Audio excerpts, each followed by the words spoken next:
몸의 부활과 영생을 믿습니다. 아멘. 오늘 우리에게 주신 하나님의 말씀은 신약성경 마가복음 말씀입니다.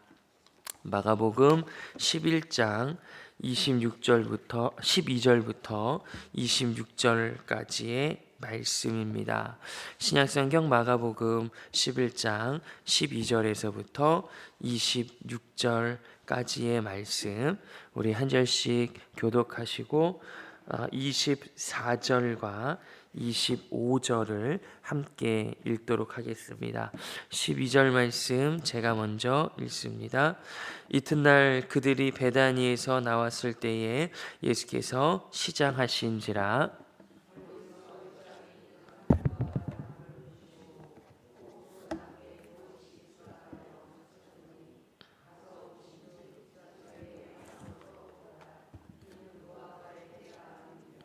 예수께서 나무에게 말씀하여 이르시되 이제부터 영원토록 사람이 내게서 열매를 따먹지 못하리라 하시니 제자들이 이를 듣더라.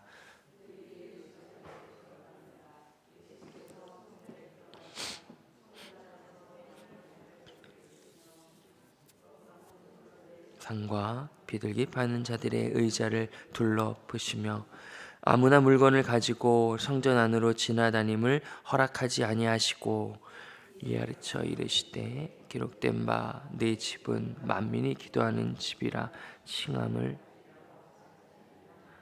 너희는 강도의 수구를 만들었도다 하시매 대제사장들과 서기관들이 듣고 예수를 어떻게 죽일까 하고 꾀하니 이는 무리가 다 그의 교훈을 놀랍게 여김으로 그를 두려워함일러라.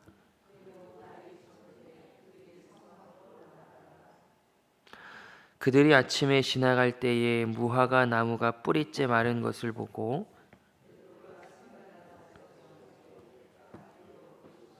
저주하신 무화과 나무가 말랐나이다. 예수께서 그들에게 대답하여 이르시되 하나님을 믿으라. 진실로 너희에게 이르노니 누구든지 이 산더러 들리어 바다에 던져지라 하며 그 말하는 것이 이루어진 줄 믿고 마음에 의심하지 아니하면 그대로 되리라. 함께 24절과 25절 읽겠습니다. 그러므로 내가 너희에게 말하노니 무엇이든지 기도하고 구하는 것은 받은 줄로 믿으라. 그리하면 너희에게 그대로 되리라. 서서 기도할 때에 아무에게나 혐의가 있거든 용서하라. 그리하여야 하늘에 계신 너희 아버지께서도 너희 허물을 사하여 주시리라 하시니라. 아멘. 오늘 마가복음 말씀은 무화과 나무의 비유, 그리고 성전에 주님께서 들어가셔서 이렇게 좀 우리가 보통 생각하지 못하는 예수님의 거룩한 분노라고 표현하기에는 좀 더 조심스럽지만 주님께서 속상해하시며 안타까워하시는 모습이 또 중간에 기록되어 있습니다. 그리고 다시 베드로의 질문에 주님께서 답변해 주시는 이런 내용들이 오늘 기록되어 있습니다.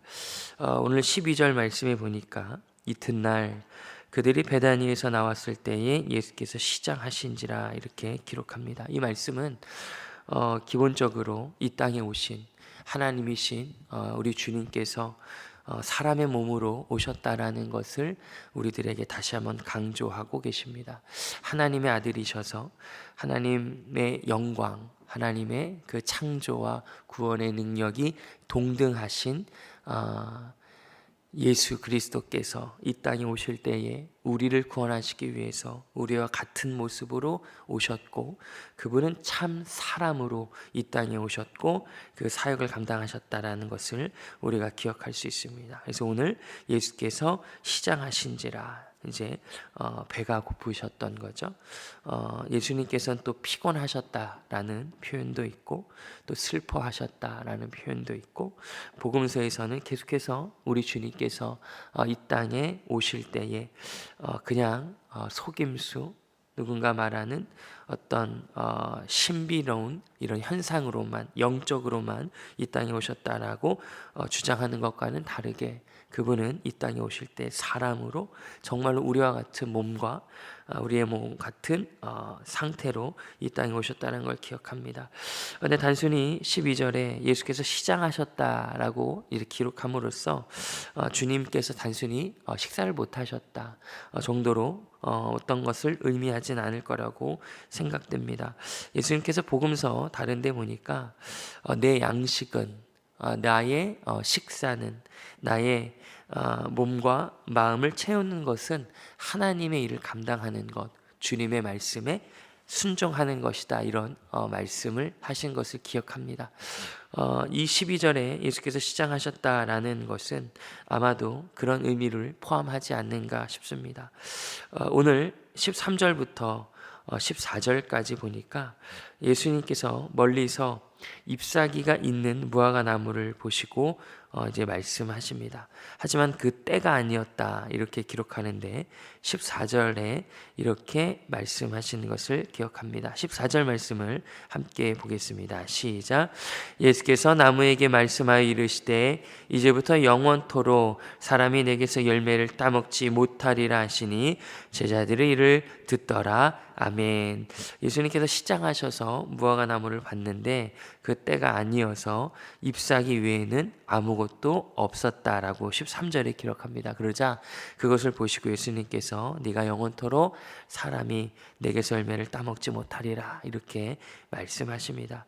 지나가던 길에 때를 얻지 못해서 열매를 맺지 않는 이 무화과 나무를 보면서 잎만 무성한 이 무화과 나무를 보면서 주님께서 말씀하시죠. 이것을 보면 예수님께서 시장하셔서 무화과 나무 열매를 좀 먹고 싶으셨는데 무화과 나무 열매를 맺지 못하고 잎사귀만 무성하자 예수님께서 그 나무를 저주해 하신 것처럼 보입니다. 심지어 무화과 나무의 때가 아님에도 불구하고 예수님께서는 당신이 원하시는 바 시장하셔서 그 열매가 없음을 꾸짖는 것처럼 보이십니다. 그렇지만 우리가 15절부터 18절까지 이 무화과 나무 비유 가운데 이 성전 정결 이 내용을 삽입함으로써 이 무화과 나무의 비유가 무엇을 뜻하는지를 우리가 감사하게도 확인해 볼 수 있습니다. 15절부터는 예수님께서 성전에 들어가셔서 그 성전 안에서 물건을 팔고 매매하는 자들을 꾸짖으시고 그들에게 하나님의 말씀 가르치심을 하는 것을 볼 수 있습니다. 15절에 보니까 그들이 예루살렘에 들어가니라. 예수님께서 성전에 들어가사 성전 안에서 매매하는 자들을 쫓으시고 돈 바꾸는 자들과 비둘기 파는 자들의 상과 의자를 엎으십니다. 이 내용은 좀 우리가 이 배경 지식이 있어야 하는데 예루살렘에 있는 성전에는 매년 정해진 때에 이제 20세 이상의 남자들이 또 그리고 그들의 가족들이 예배를 하러 제사를 드리러 모이게 됩니다. 절기에 따라 하나님께서 약속하신 때에 따라서 그들이 제사를 드리러 예루살렘 성전으로 모이는데 자신의 집에서부터 그 제사에 맞는 합당한 이제 제물을 갖고 오게 됩니다. 뭐 흠 없는 양, 흠 없는 소, 뭐 여러 가지 이제 흠 없는 제물들을 갖고 이제 집에서 출발하게 되죠. 미리 아마 아주 소중하게 귀하게 그 제물들을 선별하여서 흠 없는 것들로 준비했을 겁니다. 그러고 나서 흠 없는 제물, 소나 양이나 이런 동물들을 이제 멀리서부터 이제 몇 날 며칠 예루살렘 성전으로 데리고 왔을 겁니다. 아주 소중히 아주 귀하게 그 제물을 갖고 왔음에도 불구하고 그 예루살렘에 들어가면 다시 제사장들에게 거기 있는 레위인들에게 이제 그 제물이 흠이 없는지를 확인해야 하는 거죠. 그래서 제사장들, 레위인들이 이렇게 당신이 가져온 제물을 보여주십시오라고 하고 이렇게 확인하게 됩니다. 조금 과격하고 조금은 조심스러운 예의지만 그때 당시 그랬다는 것을 알려주는 예의죠. 제사장들이 오히려 흠 없는 제물, 그 제사를 준비했던 그 귀한 마음들의 흠을 냅니다. 실제 자기들이 흠 없는 제물에 흠집을 내서 여기 흠이 있네요. 여기 흠이 생겼습니다. 아쉽지만 이것은 제물로서 역할을 하지 못하겠습니다. 저기 안에 보시면 저희가 준비한 제물들, 흠이 없는 하나님께서 기뻐하시는 제물들이 있습니다. 한번 보시죠. 이렇게 장사를 했던 거죠. 그러고 나서 또 그 제물을 사고자 할 때 성전에서만 사용하는 동전을, 이 화폐를 사용하게 하면서 높은 환율을 매김으로써 이 성전이, 오늘 주님께서 17절에 보시면 내 집은 만민이 기도하는 집이라 칭함을 받으리라고 하지 아니하였느냐. 이 말씀은 이사야 56장에 있는 말씀인데, 이 말씀을 인용하면서 오히려 이 성전은 흠이 있는 자들이 하나님 앞에 나와서 흠이 없게 되고 하나님께 상처받고 아픈 마음을 고백하고 그들의 삶이 회복되어야 하는 이 제도와 제사인데, 너희들은 지금 그들의 마음을 이용하여서 강도의 소굴로 만들고 있다. 예레미야 7장에 보면 이런 표현이 나오는데, 너희들은 오히려, 너희는 그들의 상한 마음을 사용하여서 재물에 상처를 내고, 그리고 상전에서 사용하는 화폐에 큰 환율을 매김으로써 너희들은 지금 강도의 소굴로 만들고 있구나. 나는 언제 예배를 드리라고 했지 종교 장사를 하라고 한 적은 나는 없다라고 우리 주님께서 말씀하시면서, 돈 바꾸는 자들의 상, 그죠? 돈을 바꾸는 것이 그런 것일 것입니다. 그리고 성전 안에서 매매하는 것, 재물을 사고 파는 이 매매하는 자들을 내쫓으십니다. 우리 주님 너무하신 건 아닌가라고 생각할 수 있는데, 그 내용을 속독들이 살펴보면 매매하는 것 자체가 나쁜 것이 아니죠. 오히려 정말로 소중히 재물을 가져왔지만 중간에 어떤 어려움을 통해서 흠이 생기거나 깜빡하고 혹은 자신의 형편에 맞지 못해서 재물을 준비하지 못한 자들에게 아마 정말로 그를 위해서, 그 영혼을 위해서 재물을 판다면 그것이 어찌 문제가 될 수 있겠습니까? 하지만 그 영혼의 아픔을 사용하여서 자신의 이익을 취하고자 하는 모습들, 성전에서 오히려 기도함으로 두 렙돈일지라도 자신의 모든 것을 내어드리면서 하나님께 예배하는 것을 기뻐하시는 주님께서 오히려 환율과 그 차이를 통해서 그 사람의 아픔을 이용하여 자신의 유익을 얻는 이 모습을 보면서 우리 주님께서 가슴 아파하시면서, 어떻게 성전이 하나님 앞에 그 마음과 그 아픔과 고통을 내어드리고 주님께서 주시는 은혜와 회복을 누려야 하는 곳에서 너희들은 어떻게 상대방, 이 제물과 제사를 드리는 자들의 아픔과 신앙을 통해 너희 배를 불리고 있느냐. 나는 이것을 원하지 않는다라고 내쫓으시고 그들의 상을 엎어버리시죠.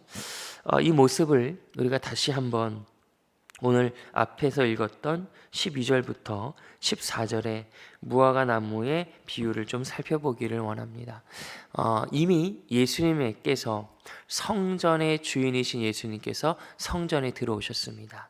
더 자세히 말씀드리면 당신의 십자가의 죽음과 부활로서 우리 각 사람을 성전으로 만드실 주인이 성전에 들어오셨습니다. 그러니까 예수님의 때가 찾아온 거죠. 성전이 성전 될 때가 찾아온 것입니다. 그 때가 되었음에도 불구하고 이 성전은 예수님께서 원하시는 열매, 상한 심령, 상한 마음, 그 상한 심령과 마음을 고치실 하나님께 대한 참된 신앙과 믿음의 고백이라는 열매를 보고 싶으신 거죠. 배고프신 거죠. 시장하신 거죠.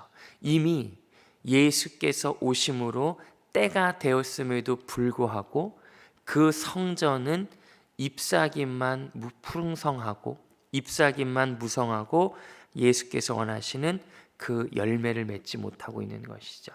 이 예수님께서 성전을 찾아가실 때에 만났던 아직 때가 아님에도 불구하고 때가 되면 무성한 잎과 그리고 결과적으로 열매를 맺어야 하는 무화과 나무를 보시면서 그 때가 아직 되지 못해서 잎만 무성한 무화과 나무를 보시면서 안타까워하시는 이 모습이 바로 성전에서 하나님께 나아가지 못하고 오히려 때가 되었음에도 불구하고 잎사귀만 무성한, 제의만 무성한, 종교적인 행위만 무성한, 그리고 그 속을 살펴보면 오히려 하나님께 대한 상한 심령을 사용하여서 종교적인 장사꾼으로 전락해버린 이 성전의 모습을 보시면서 주님께서 안타까워하시고 계신 것을 우리가 살펴보고 있습니다.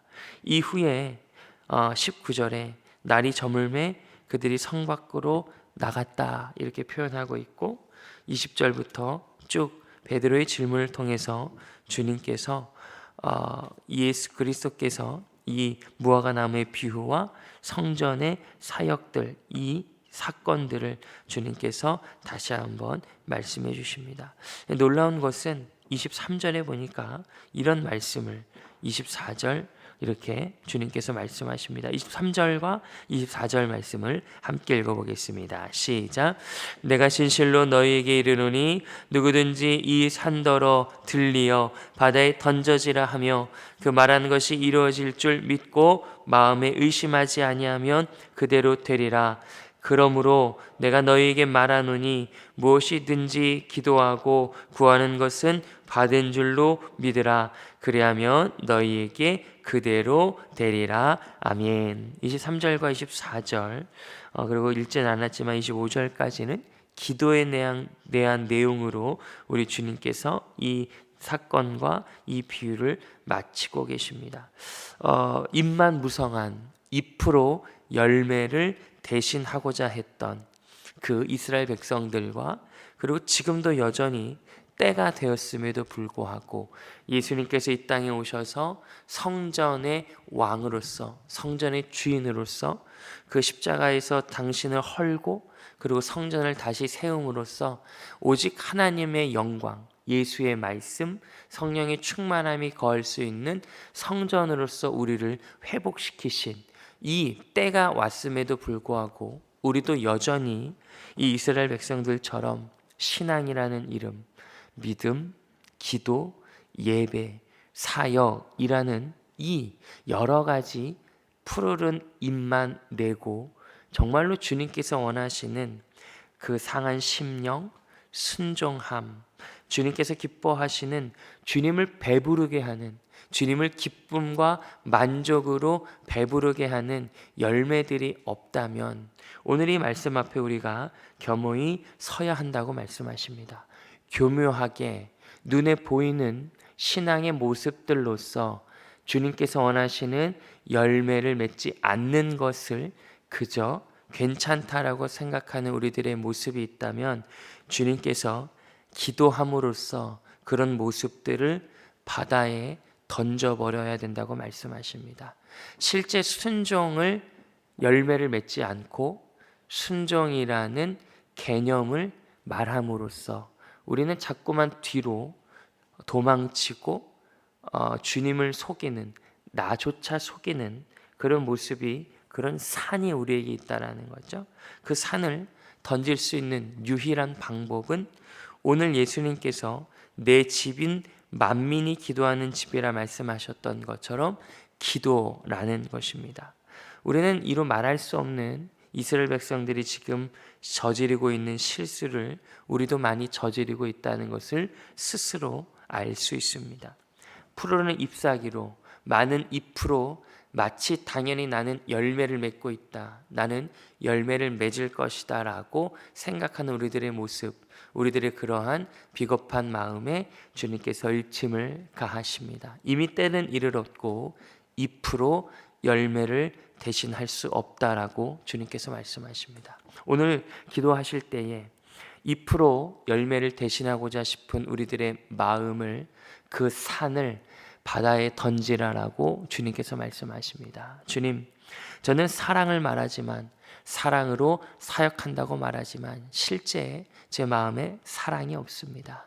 이 교만함과 이 처절한 탐욕과 이 욕심을 산을 주님 던지게 하여 주옵소서. 그래서 내 마음에 사랑이라는 열매가 맺혀지게 해주십시오.